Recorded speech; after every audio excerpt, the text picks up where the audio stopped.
Hi, good morning, everyone. We have hit 10 a.m., so we are going to get started. I believe that the Revere TV should have this broadcast in both English and in Spanish on YouTube and on Revere TV. Revere TV is confirming that. Thanks, Bob. So we're going to get started. I will do screen share through most of this. And because there's a lot of information to cover, we'll go through the whole presentation, and then we are going to leave plenty of time for questions and comments at the end. And for those of you who are not sure exactly why we're here, this is a conversation about reprecincting in Revere. We're calling it Reprecinct 101. I'm sure many of you have done this type of thing before, but I know a lot of you have not. So this is an important conversation that we're going to have. So just to lay out the agenda, my name is Ruben Cantor. I am the Chief Innovation Officer for the city.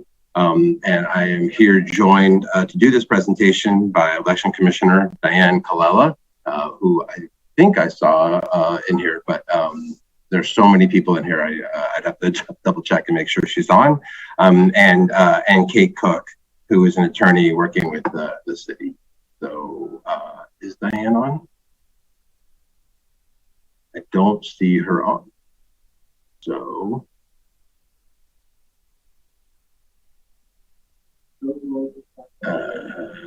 Diane is not on. Dimple, can you reach out to Diane and see if she is able to, if she's having a problem with the Zoom? So sorry, everyone. You know, the Zoom life creates all kinds of challenges you never expect. So in addition to us talking about reprecincting and the process and some of the details here today, we're also joined by Janelle Dempsey from the Lawyers for Civil Rights, who's going to give a brief presentation on her part, and Judy, I'm sorry, I hope I get her last name right, Zombrechter from the Women League of Voters, and then we'll leave plenty of time for questions and everything as well. And yeah, if anyone is able to see, oh, I see Diane has joined, so good, I think we're good on that front. So with that, Diane, are you ready to do some of the initial slides? Everyone should, so just a couple things real quick. If you want to access this meeting in Spanish, you should have that ability. The interpretation is live and ongoing. So if you prefer to listen in Spanish, I believe that there's an interpretation button on your screen, and you should be able to switch over and hear Claudio giving the presentation that way. I would really urge everyone to stay on mute as much as possible, and just so that everyone can hear all the pieces of the presentation. At the end of the presentation, like I said, we will be taking as many questions right up to 11 o'clock as we can. We're going to try to move through things as quickly as we can to leave plenty of time for all of you. So I think probably because there are so many of you on here, I think we're up to 60 people, and that might grow. My suggestion is just to use the raise your hand function on your screen, and we'll take folks, if there are elected to have questions, we'll probably prioritize those first, of course, but we want everyone who has questions or thoughts to be able to be heard. So with that, I am going to turn this over to Diane to get us kicked off. Okay, hold on 1 second, please. Ruben, can I just come upstairs for 1 minute? For some reason, I'm having a little bit of a difficulty here, and I'm not sure why. It was fine this morning, so I'm not sure what the problem is. We can hear you. Can you see your screen? I can see my screen. Okay, so then you're good to go. Fine. Can you see what it says? What is reprecincting? I do see yes, I do. Then you're on. I think you should just go with the slides that you see. Okay, sorry about that. Good morning, Mr. Mayor, elected officials, ladies and gentlemen. My name is Diane Colella. I'm the election commissioner for the city of Revere. I'm working with Dimple Rana, Ruben Cantor, and Kay Cook on the 2021 Reprecincting project. I would like to thank you for your time and effort today in helping us with this very important project. Caitlin, would you shut that door? Thank you. Okay, so what is reprecincting? Reprecincting is the drawing of new local district lines It is done every 10 years after the federal census. Population numbers are based on the response to the federal census. Municipalities are responsible for establishing ward and precinct boundaries, which become the building blocks in determining legislative and local government districts, including congressional district, state senator, and state representative district. Reprecincting is used as a measure for voting locations. Districts must be drawn to contain roughly equal numbers of residents. It affects political power and whether diverse communities are represented in its legislative bodies. Does anybody have any questions? I think we should keep going and save the questions to the end, if you don't mind, Diane, just because. Not at all, not at all.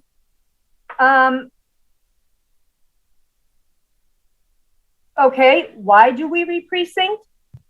State and federal law requires that legislative districts be redrawn on a periodic basis so that shifts in population will neither unfairly increase nor diminish a particular voter's voice in government. It is to create new precinct boundaries that take into consideration population, communities of interest, and state and federal constitutional requirements. It is meant to ensure that every person has fair representation. Wards and precincts must account for changes in population and demographics. It ensures equal population, which is 4,000 residents per precinct, and preserves communities of interest. Lastly, why does this matter? We want to be sure that every voter has access to a polling location and can cast their ballot in a fair and equitable manner. It ensures that voters with similar interests or backgrounds are not diluted. It ensures that voters are not in disproportionately sized boundaries that may impact voting power. Lastly, state law requires it. Each city and town is tasked with creating new precinct boundaries that take into consideration population, communities of interest, and state and federal constitutional requirements. It is also stated in the Voting Rights Act of 1965, where it states that reprecincting and redistricting should be done using compactness, contiguity, and equal population and racial fairness. Thank you so much, Dan. That was great. So I know that's just a quick hit on sort of what we're doing here and why all that matters. What I wanted to do now is pass this over to Kate Cook. Kate Cook is an attorney who is working with the city to ensure that the work that we're doing in this reprecincting process matches up with state and federal law and requirements. So Kate, why don't I kick it over to you? Thank you, Ruben, and thank you, Diane. Good morning, everyone. It's a pleasure to be here. I'm just going to hit on some high-level principles regarding the legal requirements for reprecincting. As you probably know, reprecincting is governed not just by the state and the federal constitutions, also our Massachusetts general laws, and of course, the Voting Rights Act, which Diane just referred to. With all that in mind, here are some of the high-level principles that we need to keep in mind. First, a precinct may not contain more than 4,000 residents.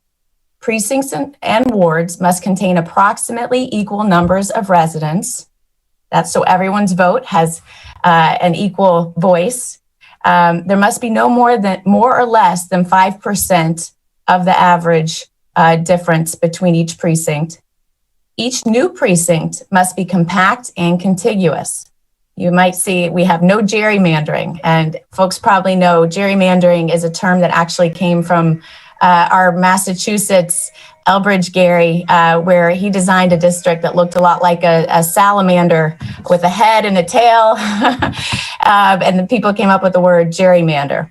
But again, under our law in Massachusetts, it's required that the precincts be compact and contiguous. Also, precincts must be bounded by the center line of streets or other well-defined boundaries such as bodies of water, which of course Revere has, tracks, or clearly visible geographies. So we'll turn to the next slide, please. So some areas for voter dilution which are prohibited under the Voting Rights Act. So redrawn boundaries must not result in the dilution of BIPOC, that's Black, Indigenous, and people of color voters.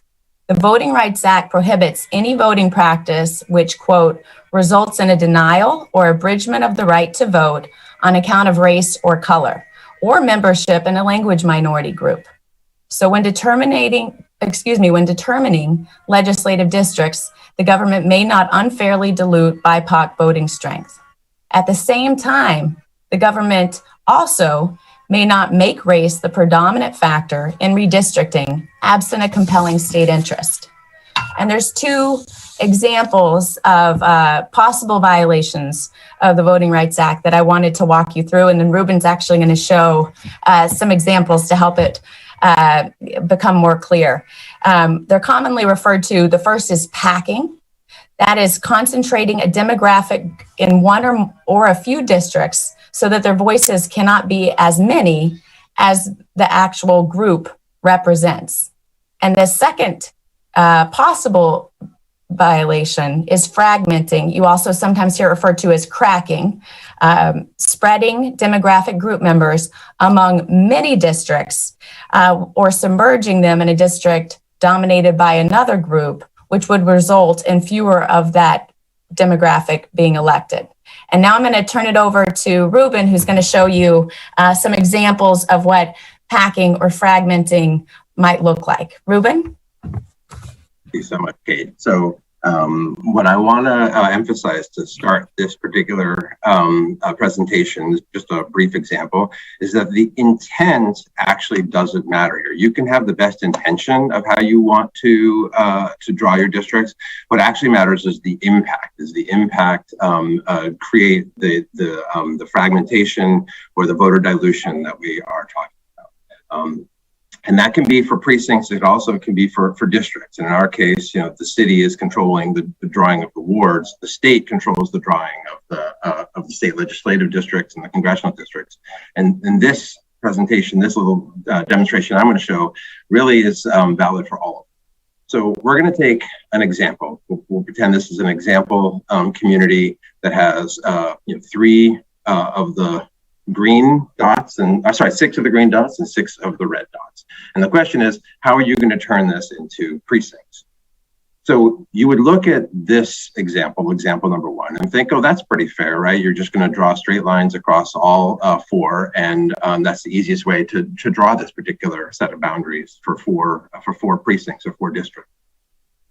But what you've actually done here, whether intentional or not, is you've created 3 districts that are majority green and 1 district that's majority, that's almost entirely red. And so this is a kind of an example of the packing and cracking that Kate suggested a few minutes ago. This is the kind of thing that, while it looks normal, would actually be a violation of law, and the type of thing that we have to make sure that we are avoiding, that, and everyone has to make sure that they're avoiding in drawing these kinds of boundaries. So we're going to give 2 examples of boundaries that are actually legal, and there are some policy discussions that we can have around which one is better. In this particular case, you can see that example 2, there are 2 green districts and 2 red districts, and perfectly legal in this case because no one has been fragmented. There's no voter dilution here. One of the issues perhaps with this particular drawing of boundaries is you've completely isolated everybody into their corners. And so perhaps from a public policy standpoint, you would not want to have this kind of conflict created in your boundaries. Another way to do it in example 3 that might be a little bit, which is also legal, but also maybe a little bit more amenable on the public policy side. As you can see, these are 4 districts, also creating 2 green districts and 2 red districts that are maybe a little bit more inclusive, where different populations are interacting and have to work together and negotiate together. And so that might be a little bit more preferable.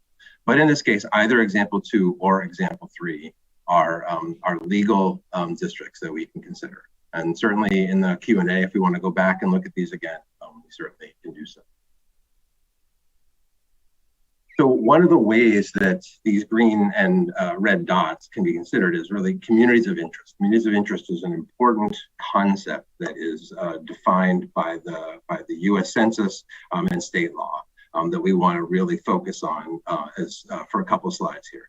This is groups that have shared characteristics. So people who may have many things alike, and those things that they have in common may actually have a lot of power that they might want to use for representation. Right? Representation may be particularly important, whether it's for, and you can see all the different examples of what connects people: economic status, education, ethnicity, language, religion, occupation, transportation, patterns of various sorts, age, and also, we didn't even add race in here, but that's certainly one of the things that can play.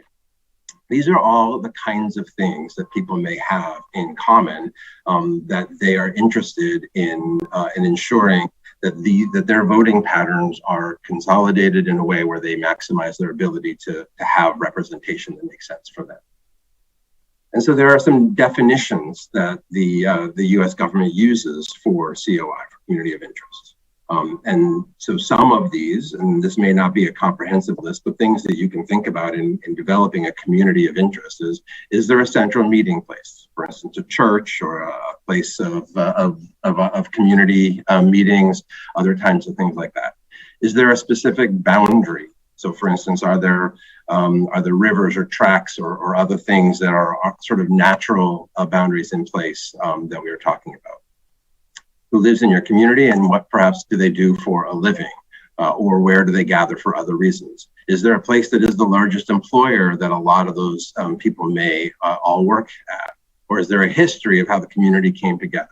Streets and landmarks that may define your community. These are some examples of how communities of interest are defined. And this is, I think this slide, and I really want everyone to think about this slide in particular, this is what I want, I hope, the community folks and the elected folks to think about a lot, because as we go into this reprecincting process, we want those groups that self-define as potentially a community of interest to have some of this information that they can bring to us, to the city, and have conversations with us to make sure that we are, when we start the redrawing of the precincts and the wards, that we can take these characteristics and the groups that you work with and represent into consideration. It's really a key piece of why we're doing all of it.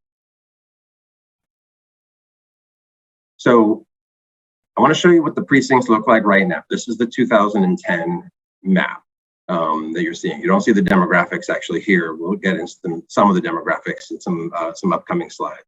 But this is what the precincts look like right now. And this changed because we have some different data. We're expecting some big changes over the last 10 years.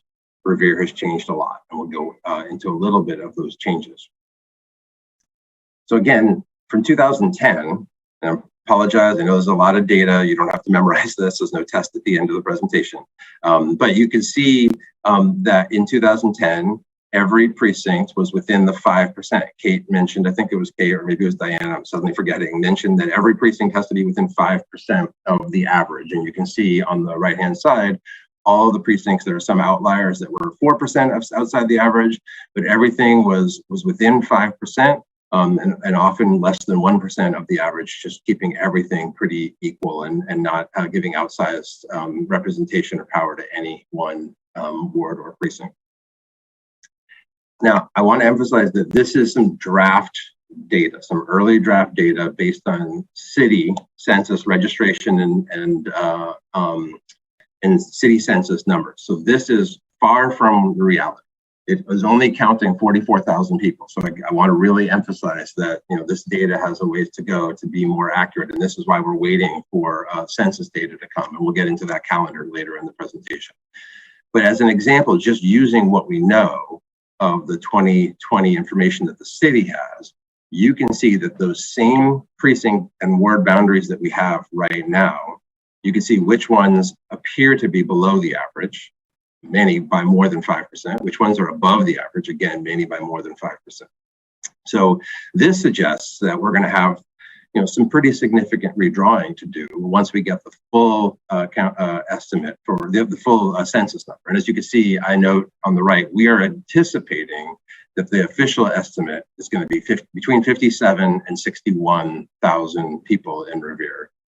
Again, we don't have a lot of data to go on, just estimates that we've come our way from different sources that give us this this suggested number. I think many of you have been in the city long enough to know that there's been, there's some new population, there's some changes, certainly some changes in demographics over the last year, and that's why all this is so important. Because if the census count in which I think I showed, did I show it? The census count from 2010 of not quite 52,000 people, if we're going up to 57 or even as high as 61,000, that's a pretty substantial change in population that we have to pay pretty close attention. And please note that this information is draft. It's not to be used as anything other than just an example, because it's going to change a lot. So when we're thinking about some of the communities of interest, what I wanted to show you was a little bit of some of the demographic and other kinds of data that we actually have from the 2018 ACS. The ACS is census data that's an estimate. It's based on some surveys, but not considered to be the most accurate source of information. The most accurate source of information that we're going to have to build our precincts off of and our districts off of is going to come from the census, and that isn't coming until, well, for a few more months, and we'll get into those details. But you can see here, the lighter the color, the higher the BIPOC population, Black, Indigenous, people of color, Latino population as well, and the darker the color, the more homogeneous, you might say, or the whiter, perhaps you could also say, the census block. Another way of looking at our census blocks is median household income. The lighter the color, the higher the median household income. This may be another way to think about a community of interest, perhaps. And then another way is owner occupied. Where do people own and where do people rent their properties? And again, this is from census data, so it's possible from 2018, and it's all estimates. So it could be that some of it, we can have some debate over at some point. But this is just what they have tracked for the city. What I want to show you next. So the state took our current precincts, and they just wanted to give us an example. And I really want to emphasize, the city had no role in drawing these boundaries. And so I think it's really important for everyone to see, though, that they just took population, no demographics, no communities of interest, none of those kinds of things, just pure population data. And they did a draft redrawing. The black boundaries, the boundaries around all the precincts, that is the 2010 drawing. So that's actually the existing precincts. And the colors are a potential way of redrawing the map to maintain 6 wards, 3 precincts per ward. Their estimates and this is coming from the UMass Donahue Institute, they're estimating that Revere's population is a little under 53,000 people. We think that estimate is low, as I mentioned before. We're still at this point estimating between 57 and 61,000 people. And as noted, some of that is because we have some ACS data showing us higher numbers. We also have some state data showing us higher numbers. There's sort of a lot of numbers that kind of go back and forth. And that's why I really want to emphasize that this drawing is just a draft based on what they're seeing. But some things that, that certainly we can debate about. For instance, this precinct that they've drawn up here that seems to be kind of a really thin precinct line rather than consolidating a bunch of people in one place over down here. Things that I might want to quibble with, and that certainly I think should be parts of our topic of conversation. Of note, for instance, Ward 2, Precinct 2 got a lot smaller, right? So it took out a lot of the Shirley Ave section of this particular precinct because I guess they noted that there's higher population in this particular area. So these are some things that they're seeing. Again, just with estimated data, and we have a ways to go to get into the details and learn more about what they're seeing, and then make sure that we're bringing all those other community of interest type conversations into the conversation so that we can do this accurately. One thing that I will note, though, at this point is that the city has purchased some mapping software, and we're going to be working with some mapping folks to ensure that we both have the ability to make drawings along these lines ourselves, and also include data with that, so that every time we do a draft redraw of a precinct, we'll have an idea, not only a precinct, but also wards. We'll have an idea of what the different kind of breakdowns that we have tracked from census information will be. We'll have some draft information now again, and then as we get into the fall, into the late summer and fall, we'll have more and more accurate data as we go.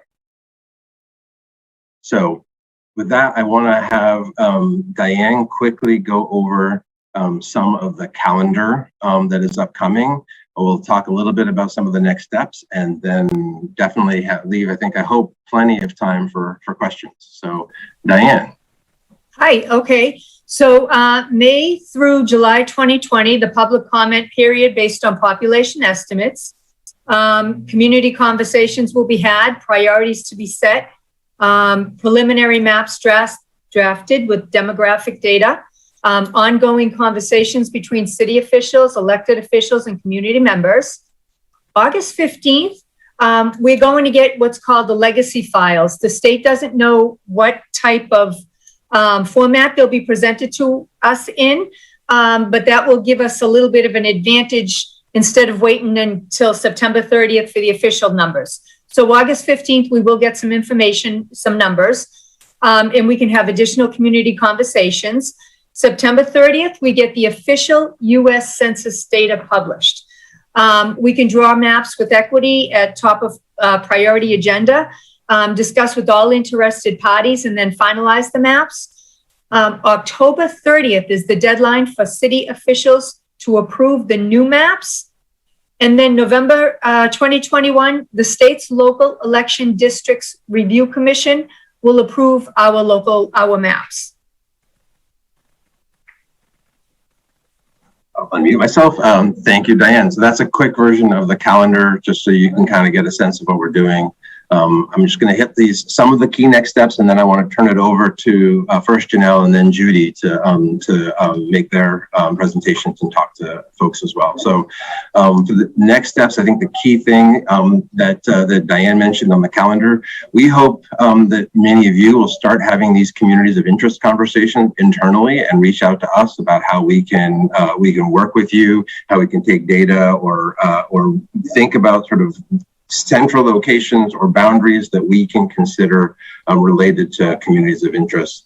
We will have at least one summer forum, another public forum once we have some more information. Those are some of the initial next steps. I'm sure there will be many others, and hopefully from this conversation, we'll learn about the things that you think we should be doing. So with that, I am going to stop my screen share, and I am going to turn it over to Janelle to make a presentation. Do you need access to the screen to do a presentation, Janelle? No, I don't have any slides today. I thank you to everyone who has presented so far. That was a really comprehensive overview of reprecincting, particularly the legal requirements. So I think that was really helpful. So just to introduce myself, my name is Janelle Dempsey. I am an attorney at Lawyers for Civil Rights, which is a nonprofit organization based in Boston, but we cover the whole state.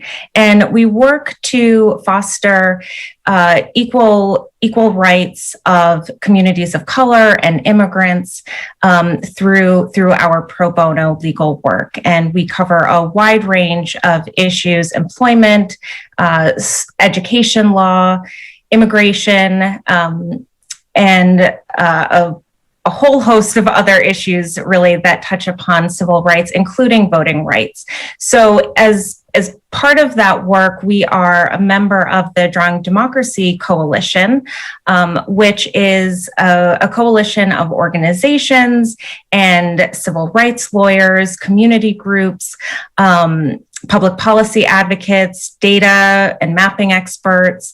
And this group, which includes the Mass Voter Table, League of Women Voters, we're going to hear from Judy shortly, just after I'm finished, the ACLU, among many others, we collaborate to ensure that underrepresented communities have the opportunity to elect candidates who best reflect their needs and interests. And that's where reprecincting comes in. It's so important that communities address reprecincting, because otherwise, in addition to everything that folks have talked about, including vote dilution, excuse me, what we see where reprecincting has not occurred, and an example of this is Boston, which interestingly is exempt from the reprecincting requirements, and as a result has not redrawn their precinct maps in many, many decades.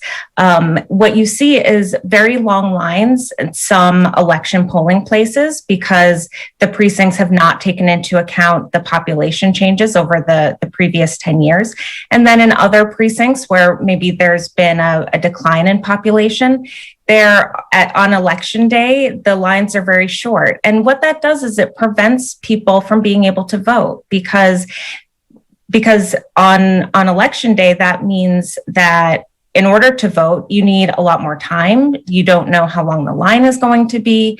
And people, particularly the communities that we're concerned about, they may not have the flexibility to be able to take that time from work or have the transportation that they'll need at the beginning of their voting, and then at the end, if it has taken such a long time. So this is something that we are at Lawyers for Civil Rights and our partners in Drawing Democracy Coalition are concerned about. And we encourage community members to get involved and to take part in the public comment period, attend the hearings, tell your neighbors, tell your family, your friends, so that everyone is involved and everyone feels like they are actually participating in this process, because it is so central to our democracy. And I will, in the interest of time, end there. Awesome. Thank you so much, Ms. Dempsey. That's great. And we're really grateful that you're here to talk with us today. So glad that you were able to be a part of this. I also want to do an introduction to Judy, whose last name I'm not going to try to say again. I'm so sorry. You did it right the first time. Good. All right. From the League of Women Voters, and I know that you're also interested in this topic. So I will turn the floor over to you. Do you have a presentation that you're making, or just? No, I don't. Okay. I'm going a cappella. Thank you so much, and I'm so pleased to be here. I'm not going to repeat what Janelle talked about. We are also a member of the Drawing Democracy Coalition, which is focused on ensuring the people's voice is heard through redistricting, whether it's at the state level and with opportunities such as at Revere to discuss this with regards to precincting, because precincting gets down, it's the most basic unit, and it gets down to your local government. The League of Women Voters focuses on, in addition to advocating for election laws that allow equal access and full access to the ballot box, and for many other good government policies and within laws, we also spend a lot of time on encouraging people to become involved in government, and especially local government. And we do that by providing resources, and training, and letting people know how one can make one's voice heard, because that's what's so important in this type of process, to let the elected officials know and the groups that are pulling together these precincts know who are the communities of interest, what are the needs within your neighborhoods. Because when we look at government overall, when we really think about it, while it's not very glamorous, and I don't mean to offend any electeds on the presentation, local government is where it really happens. That's where your schools are. That's who fixes your roads. That's who sets up zoning laws, housing policies. So having your voice heard and represented in your government is so, so important. The League is just a bunch of volunteers. We have a couple paid staff who help us, but we are people who have become involved and very interested in this. And so I just want to encourage everyone that you don't need to be a lawyer, or no offense to lawyers, but just let your voice be heard by stating what it is that you're interested in.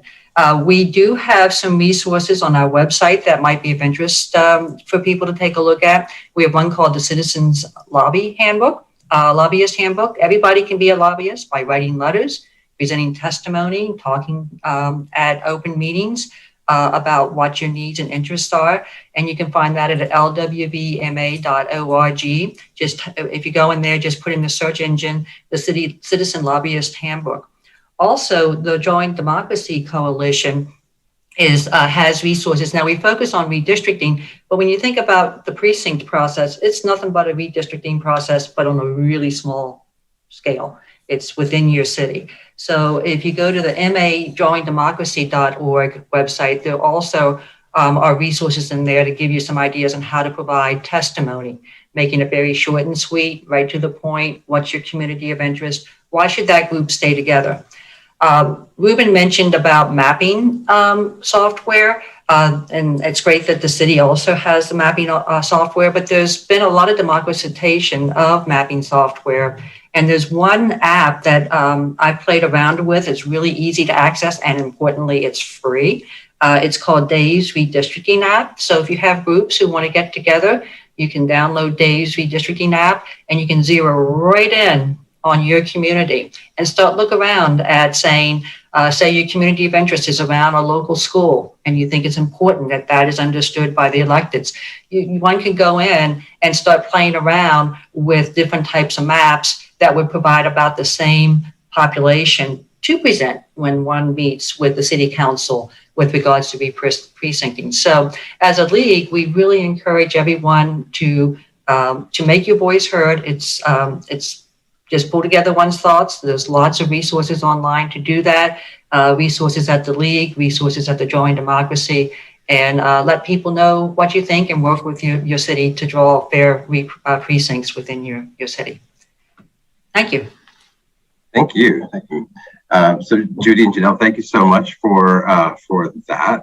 And for any of the resources, in particular, Judy, I know you mentioned a few. So if you want to put those in the chat, I am going to reshare my screen because on the screen, we do have where the slides will be available, as well as if you have questions you don't want to, if you're not feeling comfortable, ask them here. You can certainly send questions to reprecincting@revere.org. And we'll update these slides later, Judy, if you put some of those things in the chat. I can put some resources in here for others to add in as well. I can send you the links also. Yeah, that'd be great. Yeah, anyone else have other resources, feel free to add them. So again, if you have, so we'll open this up for questions now. You can ask questions in the chat if you prefer to do that rather than be on camera. Of course, if you raise your hand and want to ask a question to any of the presenters today or anyone else, we're happy to take them. Hopefully we have some, maybe we've covered everything that you can imagine, but hopefully there's some other things. And beyond that, we'll keep you all posted as to next steps along the way. So I am not seeing, maybe I'm missing it. Are there any questions? Did we cover everything? I see a question from Wendy. So go ahead and unmute Wendy and let us know what your question is. Hi, looking at the potential map, it seems like we've had a great influx of new folks into Revere. One of my questions would be looking at the composition of the council. Would that mean that with more residents, we would increase the number of seats on the city council as well? It wouldn't work that way because changing the council, and I'm not an expert on the topic, but I believe would require charter reform to change the number of city council members in the city council. But one thing that the state did raise with us in a conversation we had with them last week was because of our population increase now and anticipated population increase going forward, they did suggest that we consider going to a 4 precinct per ward model. And that is something that we may have to think about and look at. I know that might be complicated, but given the changes already and with Suffolk Downs and other things that may have an impact going forward, the hard part about it is just if the data isn't coming. So ordinarily, in an ordinary non-COVID year, the data would come to the city around March, and we'd have 6 months to go from data to the actual drawings. And because of COVID, they're giving us the data, they're giving us draft data in August, official data in September, and asking us in the middle of a municipal election to redraw all of our boundaries in 1 month with the official data. That's a pretty big and heavy ask that they have on us. So given that, I'm a little sensitive to the idea of not only redrawing the boundaries, but adding precincts as well. But certainly, I think that is a question that should be open for conversation, and I'd love to hear what folks have to say about that. But just going back to your question, Wendy, to more specifically, there's not going to be a change to the number of members of City Council unless there's a different conversation around charter reform, which I don't think is where we're at. But that's a good question. Thank you, Wendy. Are there other questions either in the chat? I see Representative and Councillor Janino. So I don't know which one you want me to call you, but I'll call you both. Go ahead. Just Jessica. Ruben, thank you so much. I just wanted to take a moment to thank you for putting this together. I think this was a really informative event. And I know I can speak for myself and Representative Turco to tell you that there's a lot happening at the state level too. So this really is a process of layers. So the first level, of course, of the layers is at the city. So how, Dan Colella and Ruben and this organization work with the mayor's office to work on, the different wards and precincts in Revere. And on top of that, you layer in our representative districts. And on top of that, you layer in the Senate districts and the congressional districts. So it's a really big process with tons of different layers. So I give you guys a lot of credit for jumping in and starting the conversation. And yes, that website that was mentioned earlier, I definitely want to recommend. I know Rep Turco and I both met with Representative Moran, who's running the redistricting at the state level. And he did mention that website to us as well. And that is a great tool for our constituents to get involved, and definitely recommend, I think someone put it in the chat, to check that out. And if anyone has any questions, I think we got a great team here. So thanks, Ruben. Thank you, Representative. Yeah, so once the drawings are done of the precincts and the wards, then that information goes immediately to the State House, and that's when they begin. I mean, I'm sure they've already begun, but that's when they officially get that data and can start thinking about all of the districts that she just mentioned. So really, really important part of the conversation as well. Thank you so much. Are there other questions or comments? I see Stacy put something in the chat. Did you want to say more on what is on your mind, Stacy? It's not really a question. No, we were just, Wendy had brought up about the charter reform, and so I was just giving my 2 cents in the chat that I'd like to see charter reform also for schools and school committees, so each board's represented, and not so much at large. And even though this is not the forum, I put my 2 cents in anyhow. Yeah, thank you. Now, I know that is a conversation that is happening in places around the state. And so, I think that's important. It's an important part of our conversation. Thank you. Unless there are other questions or anyone wants to revisit any of the slides that we went through or look at any of the maps again that we have in there, anything that anyone wants, unless anyone has anything else that they want to throw on the table, we will end this a little bit early. I was expecting more conversation. I really want to emphasize, and to all of you one of the key reasons we wanted to schedule this for the weekly COVID community call time period was we really hope that a lot of the community organizations take this seriously and think about this as an opportunity to think about your representation, the groups that you're a part of or that you represent or that you work with, and how we can be building these precincts. You also think is really important to think about, the polling locations.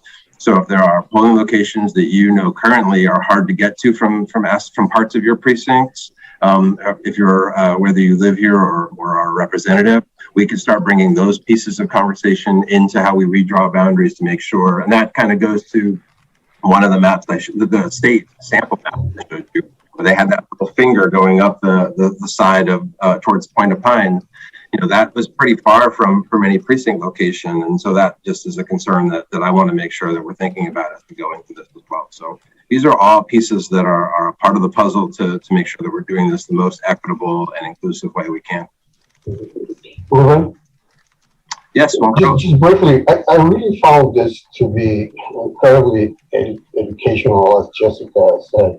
And I wonder, you know, for someone like me, I've been in the country for 33 years. And every time I hear this, it's kind of new and it's not that simple. It's fairly complicated. So I wonder, you know, how do we make this more accessible for people to understand the process? And, you know, Jessica, you just gave me a nice education here. I didn't realize the different levels, right? So you have the city, you have a state. I'm just thinking city, but now I know there's more complexity to it, which makes me feel even a little bit more confused.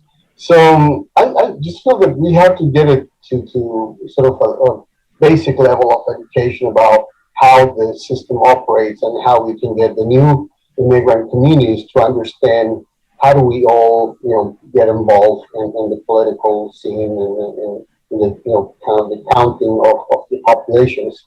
But this is a really great start, but I think we should do a little bit more to educate everyone, you know, even starting from the basics and then, you know, kind of evolve from there. I think that's a great point. And if anyone else who wants to address this, I'd be thrilled to have you jump in. But I'll just say, you know, that is partly why we put this on Revere TV. It is on the Revere TV YouTube page. Anyone can watch it. So any of your groups you're working with, please feel free to share your TV link to your folks.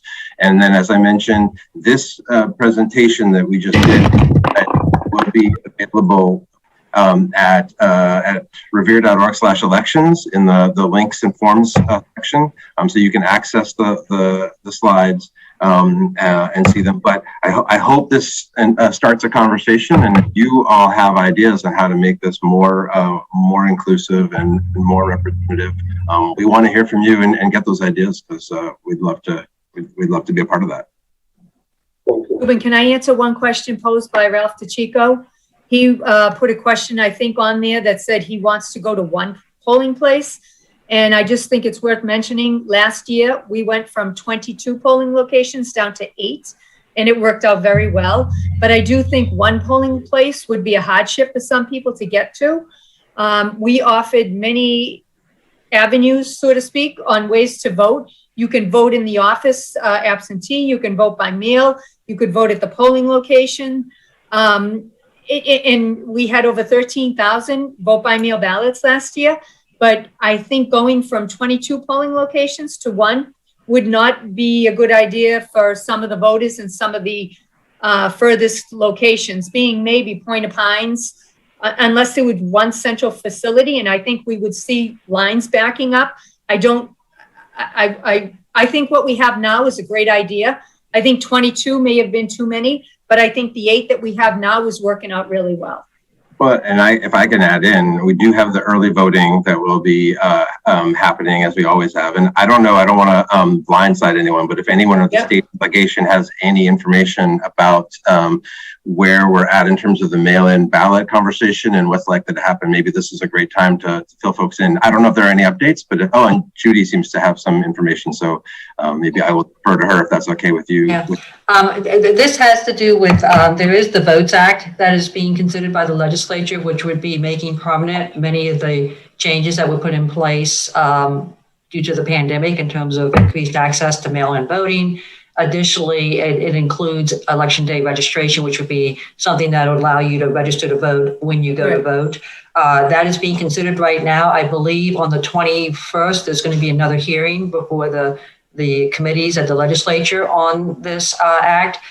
We'd encourage everyone to contact your representative and encourage and ask people to pass that laws so that we can put in place what we think were very successful changes to the voting rules last year, really increased participation and provides the opportunity for us further education to get even more participation by everybody in voting, which is what we want.